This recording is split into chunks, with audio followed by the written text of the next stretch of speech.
মমতা বালা ঠাকুর কি বলে কি জানি না, আমরা জানি এটা কাটা যাচ্ছে বলেই এত আমরা চেষ্টা করেছিলাম এবং করছি আজও। মমতা বালা ঠাকুরের নেতৃত্বে ঠাকুরনগরে অনশন হয়েছিল।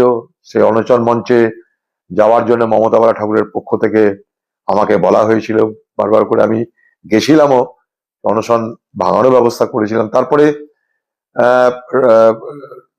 পশ্চিমবঙ্গের ইলেকশন করার যিনি দায়িত্ব আছেন সিইও, চিফ ইলেকট্রাল অফিসার, তার সঙ্গে দেখা করেছিলাম, তাকে বলেছি, আমি চিঠিও লিখেছি এবং আমি নানাভাবে বিষয়টা বলার চেষ্টা করছি। আমি চেয়েছিলাম যে, তাদেরকে বলেওছিলাম যে দেখুন, এখানে আন্দোলন তো হলো, এবার চলুন দিল্লি যাই, দিল্লিতে গিয়ে যন্তর মন্ত্রে অবস্থান করা হোক, আন্দোলন করা হোক, এবং যেহেতু পার্লামেন্ট চলছে, পার্লামেন্টের বিষয়টাকে উত্থাপন করার চেষ্টা করা হোক। কারণ মতুয়াদের নিয়ে যারা রাজনীতি করে তারা তো কংগ্রেস না, মতুয়াদের সমর্থন নিয়ে যারা পশ্চিমবঙ্গে জনপ্রতিনিধি হয় তারা হয় বিজেপি না টিএমসি। ফলে পশ্চিমবঙ্গের প্রচুর এমপি দুই দলেরই তারা লোকসভায় বিধানসভায় আছে।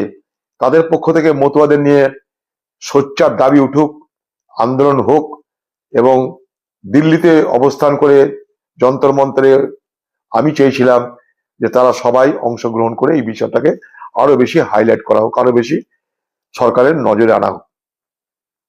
আমি এখানে ব্যবস্থা করছিলাম, কিন্তু কি জানি মমতা বালা ঠাকুরদের কি হলো, তারা এখন আর এই ব্যাপারটাই অত আগ্রহী নন।